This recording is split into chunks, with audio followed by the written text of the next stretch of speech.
Hey guys, Ultra Maximus here, and I'm back with another Transformers review. Going old school. Oh yeah, G1 style. What? You like that? That was pretty white of me, wasn't it? I wanted to talk about one of my favorite characters. Uh, there he is. Jazz. G1 Jazz. Now this is not an original Jazz. This is actually a reissue figure. This is a commemorative edition figure. I never actually had the original Jazz, so this was about the closest I'm probably ever going to get. And I do like the reissue figures, mainly on the point of I can get the original style figure and it be in very, very good condition. So, yeah, here he is, Jazz. Now, I've had him for a while. This is obviously the original figure made of metal. Looks real nice, looks real cool. Talk about the character, talk about the figure, and of course, you know, Jazz in the cartoon, the G1 cartoon, he's kind of a sad character when you think about it. Initially, we think of him as a blaxploitation type character, the obvious black guy in the show, which is not, I don't think, necessarily the case. He was voiced by none other than the late, great Scatman Crothers, who had a very nice career in film and television and music. He's from my home state of Indiana. He born and grew up in Terre Haute, which is west of me here in Greenwood. It's on the western side of the state. And he's known for playing local jazz circuits and everything. And he actually played for Al Capone during the 30s, I believe, prior to going out to Oakland and starting his own band and beginning his film career with good friend Jack Nicholson and all that kind of good stuff. Well known for being on Chico and the Man. Of course, he did the voice of Jazz, along with a lot of other voices for Disney cartoons and Hanna-Barbera. He was Hong Kong Phooey, and one of the more memorable movie roles that I remember him in is in Twilight Zone, the movie, where he was playing Kick the Can, which is always awesome.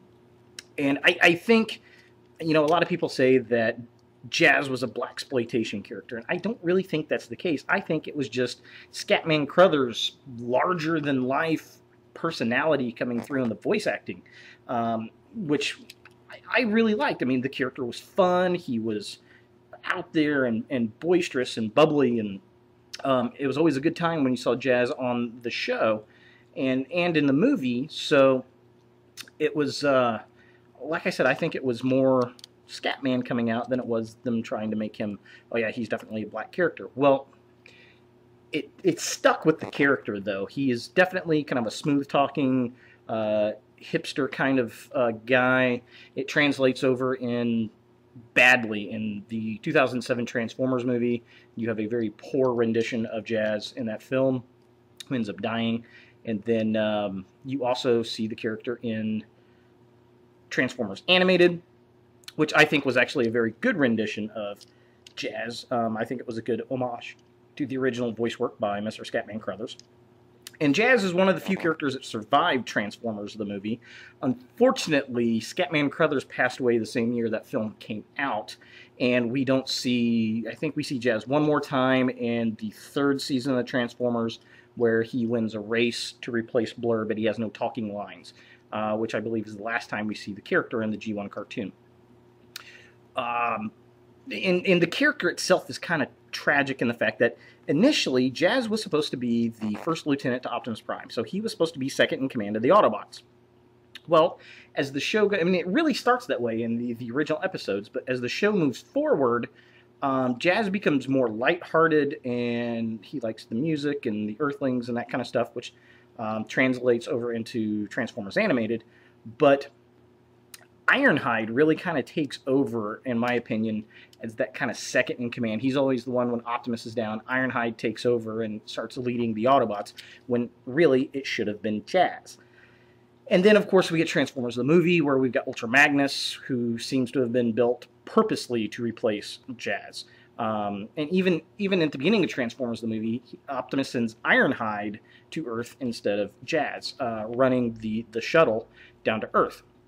So it seems like he just kind of got pushed out of the way as far as Command goes in the cartoon series. And in the comic books, it's really no better. He is, I don't think he has any standing as his first lieutenant in the comic books that I can ever really recall. Now, it is kind of nice in Transformers Animated, Jazz is Sentinel Prime's first in command on his little ship, and that's kind of a nice homage to it. But really, I mean, he kind of gets the short end of the stick as a character. Now, the toy is very cool. Now, it's an old Diaclone figure. This is coming back from the Diaclone series. He's definitely got the Jazz head, where he is very show accurate as far as these old toys are concerned, where he's got the doors, he's got the head with the visor, looks really nice. He's got a nice metal piece here on his chest. The feet are metal. Now, because of that, these are kind of loose. And the way this figure is set up, you really kind of have to lean it back to get it to stand up straight, which is unfortunate, but that's just the way these old figures were. You know, he definitely looks cool. He's very nice. Like I said, this is about as show accurate as you're going to get with a G1 figure. Now, here he is in comparison to the Reveal the Shield Jazz figure. Okay, very, very similar. This is the way Jazz should look. This is actually, in my opinion, the best Jazz figure ever produced. I love this guy. I love the little speakers from the old show. His head sculpt's right, looks nice. I mean, he looks a lot like, he's just a bigger version of this G1 figure and more articulated. So we definitely dig him a lot. Just for fun, let's compare him to Fall of Cybertron Jazz. Again, we do see similarities, but I actually like this figure better than I do this figure. I'm not a fan of this figure. I'm not even going to get into it. You'll see it on the review if you ever watch it.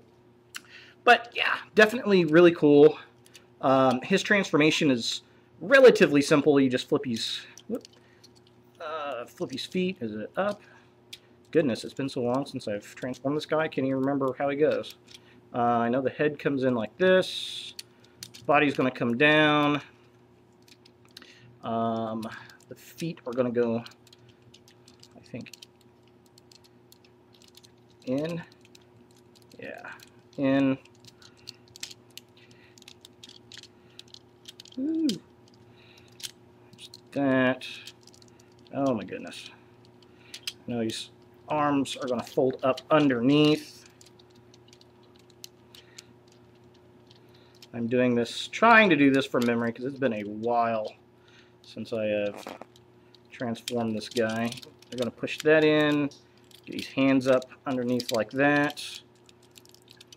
And he was probably one of the more complicated of the older figures to transform. Him and Prowl and Smokescreen, all those guys. You're going to push this guy in. Oh.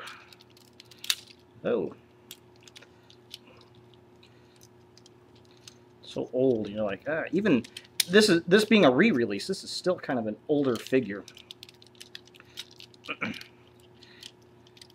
These little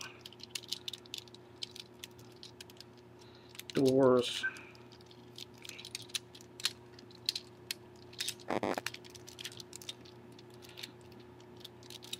Not quite right. He's kind of sticking. He doesn't want to go. Up, up, up, up. As soon as I say that, he makes me a liar. So there he is in his vehicle mode. Very cool. Now, the one thing, and this happened with the original figure too, I remember. The stickers on the doors are starting to yellow, which happened on the original toy, I recall. But, you know, it's an old figure. What are you going to do? Looks really nice. Very cool. Love the spoiler on that thing. Old Super 80s old school spoiler. Obviously, he's a Porsche. Great detail. I love the fact that we've got the number 4 there. We've got the number 4 there. It's kind of a nice little rally racer. It'd be nice if they painted headlights or tail lights on the back, but yeah, typical Hasbro, right? And then, of course, it was always cool that the doors opened up on these old school figures. I always liked that. I always thought that was very, very cool. So yeah, there he is, Jazz. Original G1, baby. Gotta love him. So there he is. One of the best figures out there, along with like Prowl and Smokescreen, Sunstreaker, the original Autobots, the original Diaclone type series, Wheeljack, all those guys. Very cool, very fun. If you can find one of these, definitely pick him up if you're an old G1 fan. I wouldn't pay too much money for them, but they're probably going to be loose. And if you really want one that you can mess with and pose and set up, I would actually probably recommend the reissue figure, because it's probably going to be in better condition and it's going to be a little bit tighter as far as the joints and things go. And even you've seen this one. I don't mess with this one very often, and he's still kind of loose. So yeah, there it is. Jazz, baby.